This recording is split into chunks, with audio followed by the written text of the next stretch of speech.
Bapak Ibu terkasih, pembacaan firman Tuhan bagi kita pada saat ini terpilih dari Lukas pasal 12. Lukas pasal 12. Lukas pasal 12 ayatnya yang di sini. Lukas 12 ayat 51 sampai ayat 53. Demikian bunyi firman Allah. Kamu menyangka bahwa aku datang untuk membawa damai di atas bumi? Bukan. Kataku kepadamu, bukan damai, melainkan pertentangan. Karena mulai dari sekarang akan ada pertentangan antara 5 orang di dalam satu rumah. 3 melawan 2 dan 2 melawan 3. Mereka akan saling bertentangan. Ayah melawan anaknya laki-laki, dan anak laki-laki melawan ayahnya. Ibu melawan anaknya perempuan, dan anak perempuan melawan ibunya. Ibu mertua melawan menantunya perempuan, dan menantu perempuan melawan ibu mertuanya. Dari Lukas 12 ayat 51, 52, 53, saya mengangkat satu pokok pikiran, yaitu pertentangan karena Kristus. Ini ayat secara eksplisit Tuhan Yesus bilang, aku datang tidak bawa damai. Aku datang bawa pertentangan. Memang kalau kita belajar ayat ini dan kita bandingkan dengan ayat-ayat lain, memberi kesan, kok Alkitab aneh ya. Yesus bilang dia Raja Damai. Yesus bilang, damai sejahtera kuberikan kepadamu, dan damai sejahtera yang kuberikan kepadamu beda dengan yang dunia berikan. Tapi sekarang di ayat ini Tuhan Yesus bilang, aku datang tidak bawa damai, aku datang bawa pertentangan. Nah ini mantap nih Bapak Ibu, saudara-saudara, kawan-kawan pelayanan yang dikasihi oleh Tuhan Yesus. Memang kalau kita menyoroti topik-topik yang kontradiksi seperti ini memang butuh perhatian ya, supaya saudara jangan salah mengerti ya. Dengar firman tuh mesti lebih konsentrasi dari dengar gosip. Oh iya, kadang-kadang orang dengar gosip konsen banget sampai digalinya. Terus apa katanya? Digali. Harusnya yang begitu tuh firman. Gosip tuh harusnya dengarnya tidak usah fokus. Kalau kebenaran fokus sampai ditanya, kok bisa gitu? Gimana? Ya itu keren. Harusnya begitu memang. Karena Alkitab berkata, perkatakan Taurat itu siang dan malam. Tuhan waktu mau tugaskan Yosua ganti Musa, Tuhan bilang sama Yosua, kalau kau mau beruntung, kamu mau berhasil, renungkan firman itu siang dan malam.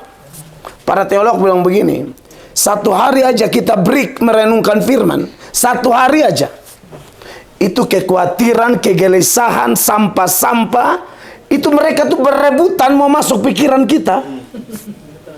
1 hari saja kita tidak cover diri kita dengan firman, maka yang ngantri itu busuk semua. Sampah-sampah yang akan mengotori pikiran kita, hati kita, bahkan kehidupan kita dalam segala aspek. Makanya Bang Hendra pernah ngomong, ada pendeta tertentu Bang ya, pengalaman pribadi Bang Hendra, dia bilang gak perlu baca Alkitab, yang penting bikin firman. Amen. Melakukan firman. Sebenarnya itu kurang lengkap ya. Baca Alkitab itu perintah Tuhan. Kalau memang mau melakukan firman, harus baca Alkitab. Karena ngomong apa-apa tuh dalam Kristen harus dasarnya kitab suci. Bukan pendapat Pak Pantas atau Pak Mel atau Pak Rudi atau perasaanku. Tapi menurut dia terkenal banget loh. Bukan masalah dia terkenal, tidak terkenal. Dasarnya apa? Siapapun dia ngomong tanpa dasar, harus digali. Dasarnya mana Pak? Kayak dalam dunia hukum lah, apa-apa dasar. Firman pun dasar. Karena Yesus waktu dicobai setan, Yesus bilang ada tertulis. Ada tertulis. Ada tertulis. Bayangkan, kalau Yesus sendiri memakai yang ada tertulis, lalu ada orang yang jauh di bawah Yesus, tapi tidak pakai dasar. Itu aneh bin ajaib. Dan ngakunya pengikut Yesus. Tuhanmu dan Tuhanku ngomong apa-apa pakai dasar. Jadi kita ngomong apa-apa pakai dasar. Kenapa Bapak Ibu? Yang menyesatkan orang adalah karena orang itu tidak mengerti kitab suci. Makanya dalam Injil Matius 22 ayat 29, itu ayat Tuhan Yesus bilang begini, kenapa orang tidak mengerti kitab suci? Kenapa orang tersesat? Karena tidak mengerti kitab suci. Perhatikan. Matius 22:29. Yesus menjawab mereka, kamu sesat sebab kamu tidak mengerti kitab suci maupun kuasa Allah. Oh iya, saya pikir handphone saya sudah di situ. Beliau biasa pakai ini lebih cepat. Ya, kamu sesat karena kamu tidak mengerti kitab suci. Amin. Makanya saya bilang, kalau orang bilang yang penting melakukan firman, salah satu firman yang harus dilakukan adalah baca firman. Dan itu ada perintahnya. Nangkap ya. Kalau Bang Raja suruh El bilang baca buku, itu perintah. Dia harus baca buku. Tuhan Allah kita suruh kita baca Alkitab. Dari mana kita bisa tahu kehendak Allah kalau tidak baca dan dengar? Lain hal kalau kita buta. Beda, itu iman bertumbuh dari pendengaran. Tapi kalau panca indera kita masih lengkap, 1 Timotius 4 ayatnya yang ke-13. 1 Timotius 4 ayat 13. Dengan tegas firman Allah itu bilang begini, perhatikan. Sementara itu sampai aku datang bertekunlah dalam membaca kitab-kitab suci. Bertekunlah dalam membaca kitab-kitab suci. Dalam membangun dan dalam mengajar. Dengan membaca kitab suci kita bisa membangun orang. Dengan membaca kitab suci kita bisa mengajar orang. Saya tahun lalu, puji Tuhan 3 kali selesai. Tahun ini target 3 kali lagi. Kejadian sampai Wahyu, kejadian sampai Wahyu. Per 4 bulan selesai 1 kali. Kan 1 hari bisa 10 sampai 20 pasal. Yesus bilang kamu tidak hidup dari roti saja, tapi dari firman Allah. Amen. Kamu tidak hidup dari nasi goreng ikan asin itu saja. Ya, kamu tidak hidup dari buffet saja. Haleluya. Tapi kamu hidup dari firman. Amin. Nah sekarang udah lebih canggih. Sebenarnya sekarang lebih beruntung bapak-bapak. Kita punya headset. Ada Alkitab tuh, yang Alkitab bisa suara. Menurut saya sambil nyetir pun bisa itu. Nggak masalah kan, kadang-kadang kita sibuk kan. Sebenarnya Tuhan sudah permudah kita semua. Nggak mau diganggu, pasang headset, suara. Jadi dia ngomong sama kita kayak ada orang bicara sama kita. Aduh enak banget itu. Jadi Bapak Ibu yang diberkati oleh Tuhan Yesus, dengan memahami firman, maka ayat-ayat seperti yang mau saya bahas, aku datang tidak bawa damai melainkan bawa pertentangan, mertua akan bertentangan dengan menantu, menantu bertentangan dengan mertua, itu akan tahu maksudnya apa.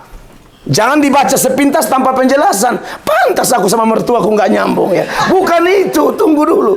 Masih dibahas ini. Belum selesai ini pembahasannya. Jangan asal konflik, ada ayatnya cocok itu. Makanya heran aku ya. Asal dia di dapur, aku di teras. Dia pindah ke teras, putar ke dapur aku. Dia lebih cepat, aku ke rumah tetangga. Macam mananya kan? Jadi, nah data ini menarik sekali Bapak Ibu terkasih. Simpelnya adalah bahwa kenapa Yesus ngomong ini? Yesus hanya mau kasih tahu dia memang Raja Damai, tapi ada damai-damai versi dunia ini. Ada damai-damai yang palsu Bapak Ibu terkasih. Makanya dalam Yohanes 14 ayatnya yang ke-27, perhatikan Yohanes 14 ayat 27, Tuhan Yesus bilang begini, damai sejahtera ku tinggalkan bagimu. Damai sejahtera ku tinggalkan bagimu. Damai sejahtera ku berikan kepadamu. Damai sejahtera ku berikan kepadamu. Dan apa yang kuberikan tidak seperti yang diberikan oleh dunia kepadamu. Beda. Dan apa yang kuberikan tidak seperti yang dunia berikan kepadamu. Jangan apa? Janganlah gelisah dan gentar hatimu. Dunia tawarkan damai, Yesus juga punya damai. Nah Yesus bilang aku datang tidak bawa damai adalah, Yesus mau bilang aku datang tidak bawa damai seperti yang kalian pahami selama ini. Saudara tahu beda damai Yesus dengan damai dunia ini? Damai Yesus itu namanya damai yang melampaui akal. Saudara pernah baca Filipi 4 ayat 7? Yesus bilang damai sejahtera. Kalau Yesus itu memelihara kita, hati dan pikiran kita dengan damai sejahtera yang melampaui segala akal. Perhatikan. Damai sejahtera Allah yang melampaui segala akal Yes. akan memelihara hati dan pikiranmu dalam Kristus Yesus. Kalau damai dunia ini, damai yang masuk akal. Duit banyak, damai masuk akal. Amin. Asam urat belum kumat, damai banget. Masuk akal. Darah masih stabil. Damai sejahtera. Tapi kalau udah naik, wah, WA kawan-kawan, tolonglah obat katanya. Saudara, bisnis lagi lancar-lancar, income meningkat dari tahun 2023 ke tahun 2024, damai orang. Bang Alam tangani kasus, wah lancar banget, selesai. Udah kasusnya besar, cepat pula, nggak ada lika-liku macam-macam, damai banget. Oh, itu sepanjang jalan hanya hamba memuji kebesaran. Aduh, itu ketemu orang Shalom GBU. Iya kan? Damai kali kan? Shalom GBU GBI. Iya. Karena apa? Masuk di akal. Nangkap ya Bapak Ibu ya. Cek anak-anak sekolah bagus, prestasi bagus, hasil bagus. Enak banget, sehat semua. Masuk akal. Kita posting sesuatu yang like lebih dari 50 sampai 100 orang. Ah, damai banget, banyak kali temanku yang like postinganku itu waktu di Aspin apa? Black Race. Aduh, damai banget. Tapi kalau yang diposting yang like pun nggak ada, yang komen pun nggak ada, ya komen sendirilah. Aku bersyukur kepada saudaraku. Tapi beda sama damainya Tuhan yang kita baca di Filipi 4 ayat 7. Makanya Yesus bilang, yang aku beri beda sama yang dunia beri. Yang aku beri melampaui akal. Sakit tapi damai. Amin. Itulah lewat akal. Amin. Diproses begitu rupa dalam keuangan, tapi damaiku tak tergoncangkan. Amin. Kekasih Allah. Jadi kalau damai naik turun, itu damai yang masuk akal. Maka Yesus bilang, aku tidak datang bawa damai model begitu. Aku datang bawa damai yang lain di atas segala-galanya. Amin. Petrus waktu lagi aman-aman, banyak kali ceritanya kan, si Petrus ngomong besar. Guru bilang, nanti gembala ditangkap, domba dicerai-beraikan. Guru, yang lain boleh tinggalkan, tapi ini Petrus Simanjuntak misalnya contohnya. Ini Petrus Simanjuntak. bulan Juni. Aku Petrus Simanjuntak misalnya ya kan. Yang lain boleh tinggalkan ya. Thomas Hutagalung boleh tinggalkan ya. Yakobus Pardede boleh tinggalkan kau, tapi Petrus Simanjuntak no. Yesus bilang, Petrus, malam ini, hari ini, malam ini juga, sebelum ayam berkokok 2 kali, engkau sudah menyangkal aku 3 kali. Makanya di Markus 14 itu kan, Markus pasal 14 mulai ayat 29, Petrus dengan begitu semangat ngomong berapi-api. Ini keadaan lagi kondusif, zona nyaman, semua bisa besar mulut. Perhatikan ayat ini. Kata Petrus kepadanya, biarpun mereka semua tergoncang imannya, aku tidak. Aku tidak. Petrus bilang begini, Tuhan Yesus. Lalu kata Yesus kepadanya, aku berkata kepadamu, sesungguhnya pada hari ini, malam ini juga, sebelum ayam berkokok 2 kali, engkau telah menyangkal aku 3 kali. Sebelum ayam berkokok 2 kali, engkau telah menyangkal aku 3 kali. Anda bayangkan itu. Tapi apakah kemudian Petrus patah semangat? Tidak. Tambah berapi-api, Bapak Ibu terkasih. Tambah menyala. Ayat 31. Tetapi dengan lebih bersungguh-sungguh, Petrus berkata, sekalipun aku harus mati bersama-sama engkau, aku takkan menyangkal engkau. Semua yang lain pun berkata demikian juga. Ini karena lagi aman-aman. Tapi Bapak Ibu sudah tahu ya dari sekolah minggu cerita ini ya. Dan Petrus itu semangatnya menular memang. Waktu dia ngomong kayak begini, ini ayat bilang, yang lain pun juga bilang, aku juga Tuhan, aku juga. Gara-gara si Petrus inilah. Tapi Anda lihat di ayat 50 dari Markus 14 itu, Alkitab berkata semua lari. Semua, tidak ada yang sisa. Lalu semua murid itu meninggalkan dia dan melarikan diri. Bapak Ibu lihat, ini dari saat Petrus masih memiliki damai-damai biasa. Damai yang versi kebanyakan orang. damai masuk akal. Tapi Anda lihat, ketika dia bertobat, Tuhan pulihkan dia. Tuhan itu baik ya. Kita jatuh, tidak dibiarkan jatuh sampai tergeletak. Amen. Ada nggak orang lebih baik dari Petrus yang sudah banyak ngomong menyangkal? Ada nggak? Bisa nggak Tuhan ganti dia dengan yang darah biru, turunan Lewi turunan imam besar Ada nggak? Ada. Tapi Tuhan tidak mau. Tuhan mau beri second chance. Amin. Kepada mereka yang jatuh. Amin. Itulah Tuhanku dan Tuhanmu. Hampir 2/3 tokoh Alkitab itu gagal semua. Yang iman-iman kelas kayak Abraham. Abraham tuh ajar istrinya tipu terus. Ya, para penafsir bilang hampir 25 tahun. Tiap kali ke sebuah negara, karena di negara-negara kerajaan-kerajaan tertentu, kalau lihat istri orang cantik dibunuh lakinya. Makanya supaya aman dia bilang, kalau dia tanya bilang kita 2 saudara. Itu mungkin dilakukan Abraham hampir 25 tahun, mayoritas penafsir bilang. Tapi Anda lihat, dia Bapa segala orang percaya. Itulah Tuhan. Saya tidak memberi rekomendasi kita sengaja bikin dosa, bukan. Ini jangan salah mengerti. Mantap, kuku tipu juga istri. Jangan. Bukan itu poinnya. Asal dengar khotbah langsung ambil yang dosa-dosa. Iya kan? Raja Daud. Wah, hebat kali, tapi kelemahannya itulah. Nggak bisa lihat perempuan cantik, Raja Daud itu jatuh, Musa membunuh, dan lain sebagainya. Tapi Tuhan beri kesempatan bagi mereka, termasuk Petrus.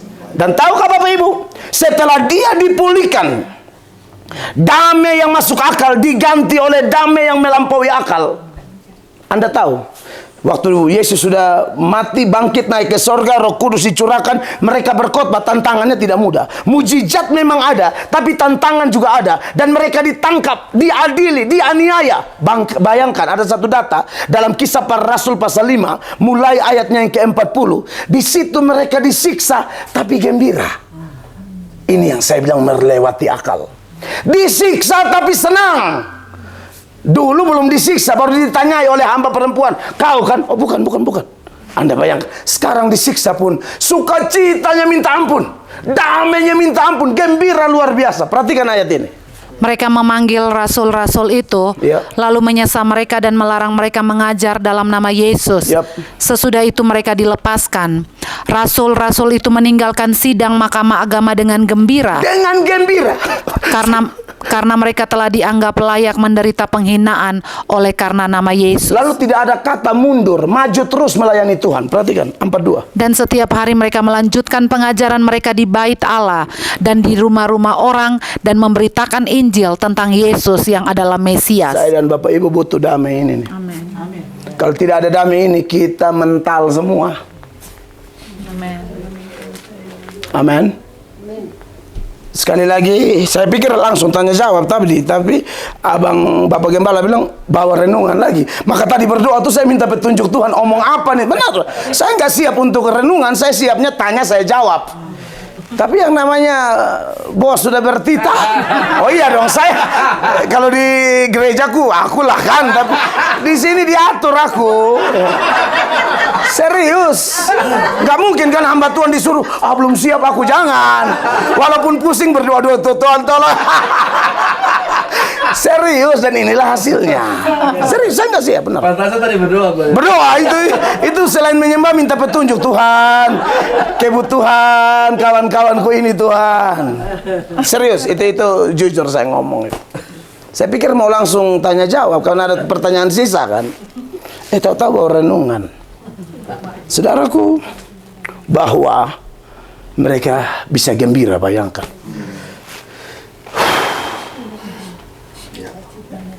Di Amerika lebih tahu lah, tapi di Indonesia banyak orang tuh pindah gerejanya tersinggung. Belum sampai level dicambuk sampai berdarah-berdarah. Belum level ditodong dengan pistol di kepala. Saudara-saudara diberkati Tuhan. Maka dari itu, sebagai hamba Tuhan Yesus, Tuhan mau kita punya damai yang dari Tuhan. Amin. Dan kalau kita punya damai itu, kekasih Tuhan, nah ini menarik sekali. Kalau kita memiliki damai itu, kita mau tes nih, ini damai sudah ada belum di kita ya? Sementara poin ini berjalan, silakan sekali lagi, saya sudah khotbah hari Minggu atau hari apa di sini, pokoknya dengar firman, cermin, bukan spion. Itu di gereja ya? Apa di sini? Oh di sini. Oh wow. Dengar firman cermin, lihat diri. Nah, tanda kalau orang sudah benar-benar punya Yesus dan punya damai yang melampaui segala akal, sehingga tak terhindarkan. Hidupnya itu, walaupun dia berusaha bawa damai, tapi tidak semua orang pasti setuju dengan apa yang dia bawa. Jangan pikir bahwa damai lalu pasti semua damai. Tidak. Memang ada ayat firman yang berkata sedapat-dapatnya ya. Roma pasal 12 ayat 18. Sedapat-dapatnya kalau itu bergantung kepadamu, hiduplah dalam perdamaian dengan semua orang. Ini ayat bilang. Tapi jangan salah. Kadang-kadang kita mau bawa damai, tapi orangnya tidak terima damai. Petrus ketika khotbah perdamaian, 1 kali khotbah 3.000 orang bertobat. Amin. Stefanus dan Petrus sama-sama dipimpin Roh Kudus. Stefanus juga mau bawa damai, tapi beda hasilnya. Petrus bawa damai, tuai 3.000 orang. Stefanus bawa damai, tuai 3.000 batu. Dilempari sampai mati. Matius 5 ayat 9 mengatakan, berbahagialah orang yang membawa damai, karena mereka akan disebut anak-anak Allah. Itu dalam ucapan bahagia. Matius 5 ayat 9. Coba baca, pastikan dulu. Berbahagialah orang yang membawa damai, karena mereka akan disebut anak-anak Allah.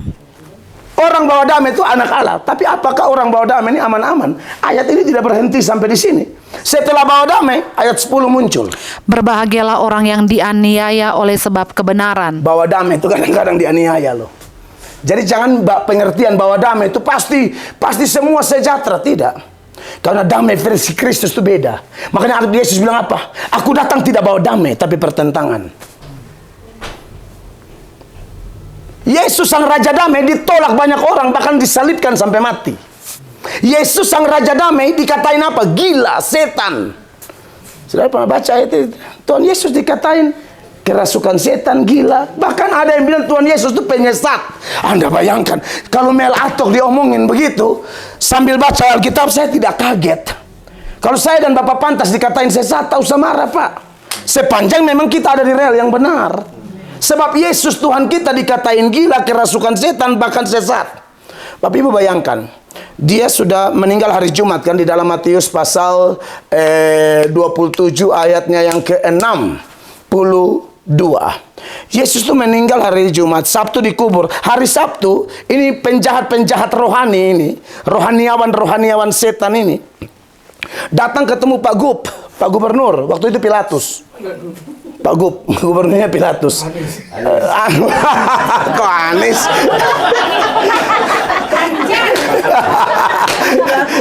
Tunggu dulu. Mereka bilang begini, ini aku jadi politik larinya. Nah, inilah pertentangan itu ya.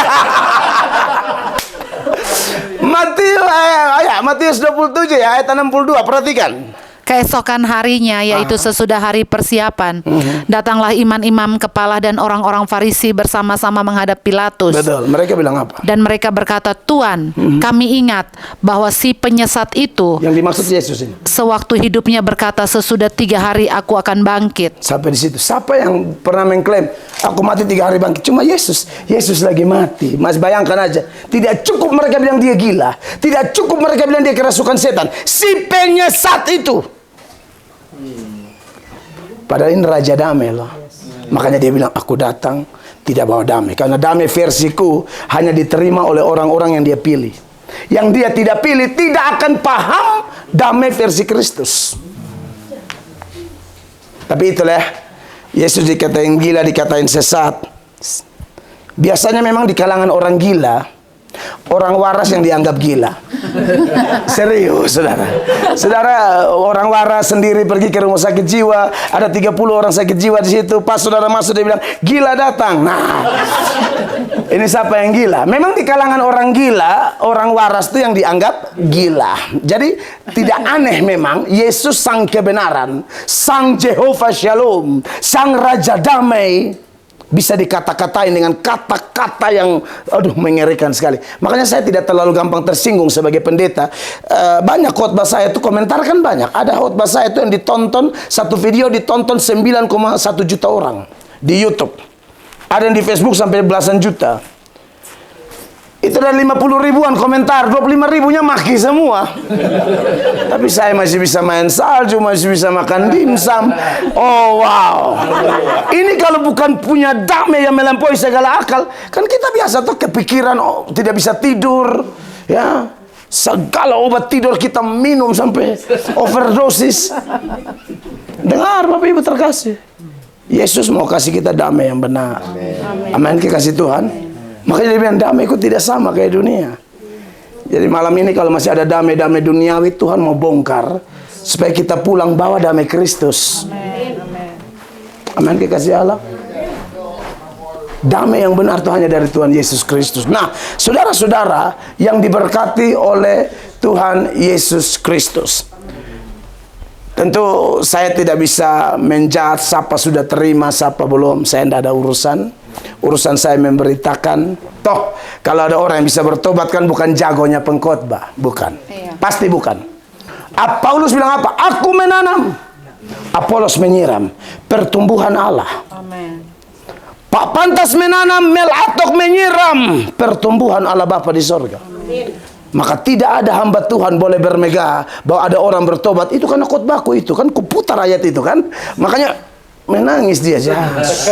No. Saya tidak percaya itu. Saya percaya orang bisa menangis, orang bisa terbuka hati karena Roh Kudus. Waktu itu Ibu Lydia dengar khotbah. Ini Lydia di Alkitab maksudnya. Di Kisah Para Rasul pasal 16 ayat 14. Lydia dengar khotbah. Lydia ini pengusaha kain ungu, ya, dia businesswoman. Dan kain ungu waktu itu memang itu bisnis besar karena hanya dipakai oleh bangsawan dan rohaniwan. Kalau sekarang ungu semua boleh pakai, ya. Ibu Simamora boleh pakai, Ibu Situmeang boleh pakai, ya. Tapi dulu tidak bisa, hanya rohaniwan dan bangsawan. Jadi itu bisnis mahal. Tapi hebat perempuan ini mau dengar khotbah. Perempuan sukses, tapi rasa bahwa firman di atas segala-galanya. Bisnisku sukses, keuanganku lancar, tapi ternyata kebutuhan utamaku adalah damai Kristus. Sebab uang dan bisnis ini tidak bisa bawa damai sejahtera. Tidak bisa, percaya deh, tidak bisa. Hanya Kristus yang bisa bikin damai. Makanya dalam Kisah 16 ayat 14, waktu dia dengar khotbah, Alkitab berkata Tuhan buka hatinya. Makanya saya senang doa Bapak Gembala di hari Minggu, Tuhan buka hati kami. Itu doa yang benar Bapak. Karena hanya Tuhan yang bisa buka hati kita. Dari sudut pandang manusia mungkin kita sebagai pendeta WL bilang, ayo buka hati. Itu boleh-boleh saja. Tapi sesungguhnya yang membuka hati kita adalah Bapa di sorga. Makanya dalam ayat ini dengan tegas dikatakan demikian. Seorang dari perempuan-perempuan itu yang bernama Lydia turut mendengarkan. Ia seorang penjual kain ungu dari kota Tiatira yang beribadah kepada Allah. Dikatakan Tuhan membuka hatinya. Tuhan membuka hatinya. Sehingga ia memperhatikan apa yang dikatakan oleh Paulus. Paulus khotbah, tapi bukan Paulus yang hebat. Kenapa dia perhatikan khotbah Paulus? Tuhan buka hatinya. Amin. Saya percaya itu. Makanya kalau saya khotbah, kok ada yang cuek, saya juga tidak terlalu pusing. Karena mungkin Tuhan tidak buka hatinya. Saya mau bikin bagaimana? Tuhan saya tidak buka hatinya, Melatok lah mau buka dari mana? Saya nangkap maksud saya. Makanya kenapa hamba Tuhan tidak boleh gampang ciut. Kok aku khotbah kayaknya semua nggak perhatikan, ya? Urusan amat. Urusan amat. Amin Bapak Gembala. Urusan amat. Toh yang buka hati Tuhan, asal kita belajar sungguh-sungguh, berdoa sungguh-sungguh, khotbah sungguh-sungguh, punya niat yang besar. Kalau bisa melalui khotbahku ini ada pertobatan, sekalipun bukan aku yang membuat orang bertobat. Amin. Makanya saudara-saudara, saya bilang saya tidak bisa uji siapa-siapa. Terserah Tuhan bekerja seperti apa dalam setiap pertemuan kita termasuk malam ini. Tapi saya mau bagikan apa sih tanda-tandanya orang yang karena Kristus tiba-tiba ada pertentangan. Gara-gara dia ini ada pertentangan. Dia mau hidup benar, hidup kayak Kristus. Tapi sebagaimana Tuhannya ditentang, dia pun gak lolos. Yesus bilang, kamu tidak lebih dari aku. Aku Tuhanmu ditentang, masa kau lolos? Makanya di dalam Injil Yohanes pasal 15 ayatnya yang ke-20, Tuhan Yesus bilang, ingat baik-baik ini. Yohanes 15:20. Ingatlah apa yang telah kukatakan kepadamu. Yep. Seorang hamba tidaklah lebih tinggi daripada tuannya. Betul. Jikalau mereka telah menganiaya aku, Yes. mereka juga akan menganiaya kamu. Betul. Jikalau mereka telah menuruti firman-Ku, Ya. mereka juga akan menuruti perkataanmu. Jadi kalau orang tuh suka turut firman, hamba Tuhan punya omongan, dia ikut. Tapi kalau orang tidak turut firman, dia tidak peduli. Dalam mentaati firman tentu kita tidak ada yang semudah membalik telapak tangan seolah-olah kita malaikat semua di sini. Tidak, tapi ada kerinduan. Saya mau maju. Saya mau naik dari satu tangga ke tangga yang berikut. Amin, Bapak Ibu terkasih. Amen. Nah, apa tandanya kalau orang sudah memiliki damai dan siap terima konsekuensi hidup kita ini kadang-kadang bawa pertentangan. Bawa damai tapi juga bisa ditentang. Yang pertama, Tuhan akan membuat perkataan kita itu berbeda. Dalam kehidupan kita bersama ini, Kolose 3 ayat 16 mengatakan, hendaklah perkataan Kristus dengan segala kekayaannya diam di antara kamu. Nah, inilah kata-kata ini penting ya Bapak Ibu ya. Semua mohon supaya Kristus berkuasa atas kita, sehingga kalau kita bicara, kata-kata kita membangun. Harus begitu. Anak Tuhan beda dari anak dunia. Kalau anak dunia kata-katanya tuh menjatuhkan, melukai, dan lain sebagainya. Dia muji tapi ujung-ujung dia banting, begitulah. Wah, jerawatnya sudah tidak ada ya. Tidak ada apa? Tidak ada tempat lagi gitu. Kurang ajar. Tidak ada tempat lagi katanya, sudah full. Orang menyanyi, dia bilang, suaranya bagus ya. Tapi lebih bagus lu dia. Saudaraku, anak Tuhan tidak begitu. Teguran nyata-nyata lebih baik dari kasih yang tersembunyi. Amin. Jangan puji orang padahal tidak sepenuh hati. Tidak boleh itu. Anak Tuhan kata-katanya tuh penuh kasih. Amin. Kolose 3 ayat 16 dulu. Kolose 3 ayat 16 dulu. Tadi saya sudah sebut. Hendaklah perkataan Kristus diam dengan segala kekayaannya di antara kamu. Amin. Sehingga kamu dengan segala hikmat mengajar dan menegur seorang akan yang lain. Dan sambil menyanyikan mazmur dan puji-pujian dan nyanyian rohani, kamu mengucap syukur kepada Allah di dalam hatimu. Kolose 4 ayat 6. Maju sedikit. Dia bilang begini. Kolose 4 ayat 6. Hendaklah kata-katamu senantiasa penuh kasih. Hendaklah kata-katamu senantiasa penuh kasih. Jangan hambar. Jangan hambar. Sehingga kamu tahu bagaimana kamu harus memberi jawab kepada setiap orang. Amin, saudara. SGW ini banyak, kita ini asik. Namanya kita juga lucu boleh, tapi tetap jaga supaya membangun. Amin, Bapak Ibu terkasih. Karena kalau tidak nanti kacau. Anak-anak dunia cara ngomongnya itu kasar, melukai, menyakiti, dan tidak mendatangkan berkat.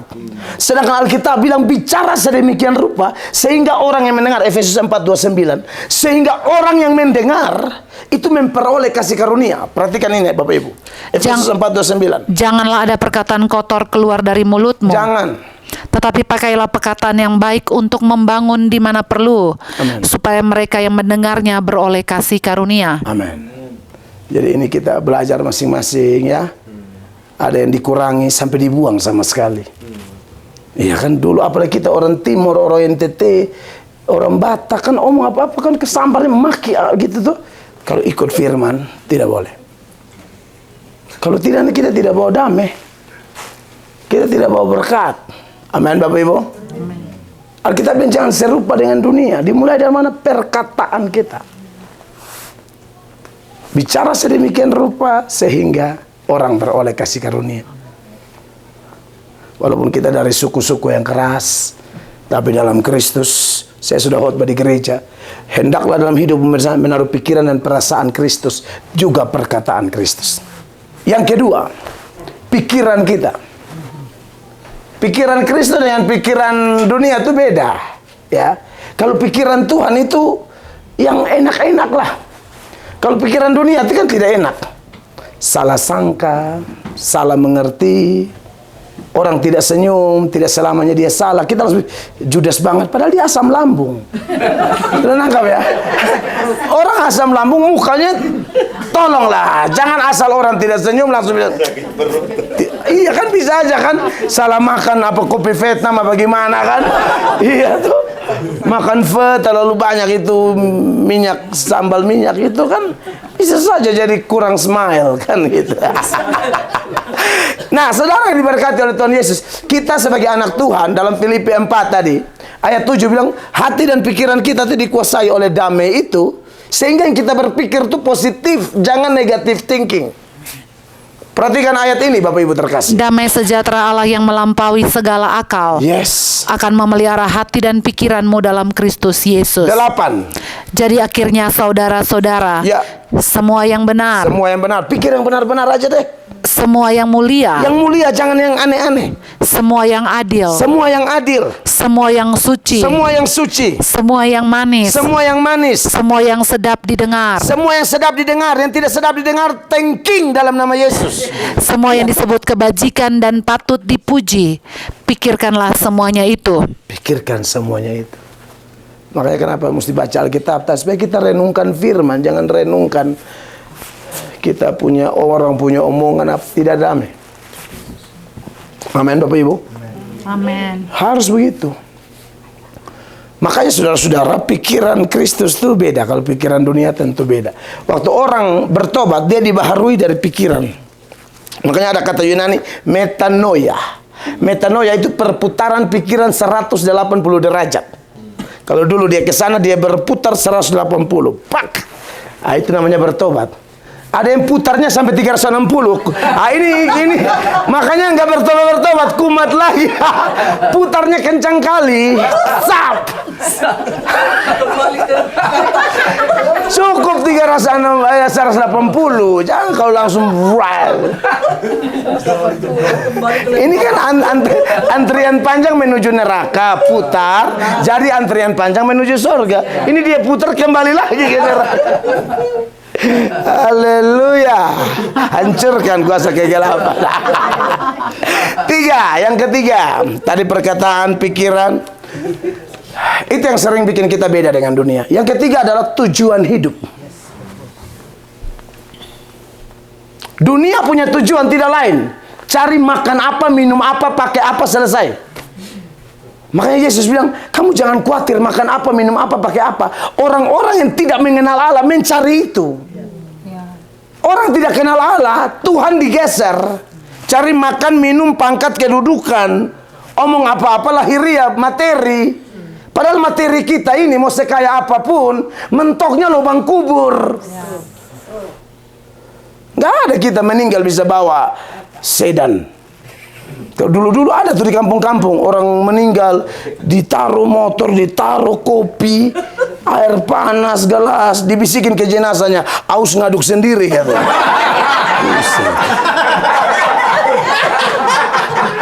Di daerah saya orang Timur tuh budayanya begitu. Meninggal ditaruh lah, senter lah, lilin lah, radio kesayangannya, batik lah, jas pensiun lah, segala macam. Yang paling parah tuh taruh Alkitab, padahal selama hidup tidak pernah baca Alkitab. Ditaruh Alkitab, yang Alkitab penuntun itu loh, yang gandum mas. Ini selama hidup tidak pernah ada waktu baca Alkitab. Mati taruh Alkitab dalam rangka apa? Makanya papa dan mama saya meninggal kan saya yang kubur. Saya sudah ultimatum semua. Jangan ada yang coba-coba taruh Alkitab di dada ya. Cukup, tidak usah. Tidak perlu orang hidup yang butuh Alkitab. Orang mati ngapain kasih Alkitab? Papa dan mama saya ada di YouTube tuh. Jangan ada yang ngomong-ngomong dengan orang mati ya. Orang sudah mati ke baru kau omong. Dulu dia masih hidup kau nggak pernah tegur dia. Udah mati lewat kuburan, shalom, lalu cari hal. Dia kalau balas, dia balas habis kau. Suka aneh-aneh kadang-kadang. Suka begitu, nggak tahu lah di Medan ya. Tapi kalau di Timur yang begitu, saya sering kasih masukan dengan firman ya, sedikit buat kocak, tapi mereka ya juga ya iya. Amin. Amin. Ada lagi tuh yang kalau orang mati tuh dia nangis tuh, nangis yang Nangis bukan sedih, sakit hati. Yang mati namanya Kobus misalnya, Yakobus. Aduh Kobus, cepat kali kau meninggal. Masih ada utangmu. Kau masih belum bayar utang. Udah meninggal kau. Jadi dia menangis bukan karena dia mati, utang belum bayar. Coba kalau udah lunas kan enak. Tujuan orang dunia cuma itu. Makanya dalam Matius 6 ayat 30, 31, 32 bilang begini. Sebab itu janganlah kamu khawatir dan berkata, apakah yang akan kami makan? Betul. Apakah yang akan kami minum? Apakah yang akan kami pakai? Semua itu dicari bangsa-bangsa yang tidak mengenal Allah. Semua itu dicari bangsa-bangsa yang tidak mengenal Allah, yang tidak kenal Allah. Mereka pikir Allah ini tidak pelihara kita, jadi hidup seolah-olah tidak ada Allah. Jangan begitu. Perhatikan. Akan tetapi Bapamu yang di sorga tahu bahwa kamu memerlukan semuanya itu. Terus, tetapi carilah dahulu kerajaan Allah dan kebenarannya. Ini tujuan kita. Maka semuanya itu akan ditambahkan kepadamu. Itu gampang. Anak Tuhan yang sudah punya Kristus, cari kerajaan Allah dahulu. Amin. Apa itu kerajaan Allah? Pemerintahan yang dipimpin oleh Allah. Kerajaan Daud, kerajaan dipimpin oleh Daud. Kerajaan Nebukadnezar, kerajaan dipimpin oleh Nebukadnezar. Ini kerajaan Allah. Allah pimpin kita pakai firman dan rohnya. Amin, kekasih Allah. Amin. Sehingga hidup kita terarah. Tuhan cukupkan kok. Amin. Jangan kayak orang-orang duniawi yang gara-gara hal lahiriah lupa bahwa itu tidak kekal. Kan Ayub bilang, aku datang dengan telanjang, kembali dengan telanjang. Lahir tidak bawa apa-apa, mati tidak bawa apa-apa. Amin, kekasih Tuhan. Amin. Jadi tujuan hidup kita berbeda ya. Semua kita harus kerja, cari berkat, tapi utamakan Tuhan dahulu. Bahkan dalam bisnis, dalam segala macam pun Alkitab berkata, lakukan seperti untuk Tuhan. Amin, kekasih Tuhan. 4. Perkataan, pikiran, tujuan. Yang keempat adalah cara menyelesaikan masalah. Anak Tuhan yang punya damai Kristus, cara menyelesaikan masalah itu ada rumusnya. Itu di Mazmur salah satunya. Mazmur 37 ayat 5. Mazmur 37 ayat 5 suruh serahkan, percaya, Tuhan bertindak. Itu rumus kita, perhatikan. Serahkanlah hidupmu kepada Tuhan dan percayalah kepadanya dan ia akan bertindak. Kalau anak dunia suruh balik, Tuhan bertindak dulu. Baru saya percaya, itu baru saya serahkan hidup. Ini tidak boleh demikian. Iman, definisi iman adalah dasar dari segala sesuatu yang kita harapkan dan bukti dari segala sesuatu yang tidak kita lihat. Lebih berbahagia orang yang tidak melihat namun percaya. Jangan minta-minta bukti dulu. Percaya dulu, dan Tuhan akan tunjukkan kehebatannya, mujizatnya, keajaibannya. Dan yang kelima, setelah itu kita masuk tanya jawab, adalah standar hidup. Perkataan, pikiran, tujuan hidup, cara menyelesaikan masalah. Dan yang kelima adalah standar hidup. Standar hidup orang percaya adalah standar hidup surgawi. Kalau standar hidup duniawi, lenyap. Duta besar Amerika yang ditugaskan di Indonesia, sekalipun rupiah mengalami semacam krisis moneter, duta besar Amerika yang di Indonesia dia tidak terpengaruh. Kenapa? Dia tidak digaji pakai rupiah. Dia digaji pakai dolar. Standar dia standar dolar. Kita masih di dunia Bapak Ibu, tapi standar kita itu surgawi, jangan kayak orang duniawi. Sebab orang yang duniawi, kasih akan Allah tidak ada di dalam dirinya. Dan dunia sedang lenyap dengan segala keinginannya. Keinginan mata, keinginan daging, dan keangkuhan hidup. Seperti yang tercatat di 1 Yohanes 2. 1 Yohanes 2 mulai ayat 15 sampai 17. 15 bilang begini. Janganlah kamu mengasihi dunia dan apa yang ada di dalamnya. Ya. Jikalau orang mengasihi dunia, maka kasih akan Bapa tidak ada di dalam orang itu. Betul. Sebab semua yang ada di dalam dunia, yaitu keinginan daging dan keinginan mata serta keangkuhan hidup, bukanlah berasal dari Bapa, melainkan dari dunia. Terus. Dan dunia ini sedang lenyap dengan keinginannya, tetapi orang yang melakukan kehendak Allah tetap hidup selama-lamanya. Jadi kita pakai standar surgawi ya Bapak Ibu terkasih, maka kita akan kuat. Tantangan persoalan akan ada. Orang juga akan benci kita. Jangan berharap, banyak orang tidak maju-maju itu kan berharap semua orang suka dia. Tidak bisa dong. Nggak bisa. Tuhan Yesus saja orang maki kok. Kita sesuci apa sih sampai semua suka kita? Nggak mungkin lah. Maka dari itu, kekasih Tuhan, asal langkah-langkah tadi kita pegang menjadi milik kita. Saat kita terima Yesus sungguh-sungguh, maka saya percaya hidup kita akan berkemenangan. Kiranya ini menjadi berkat. Tuhan Yesus dimuliakan. Haleluya.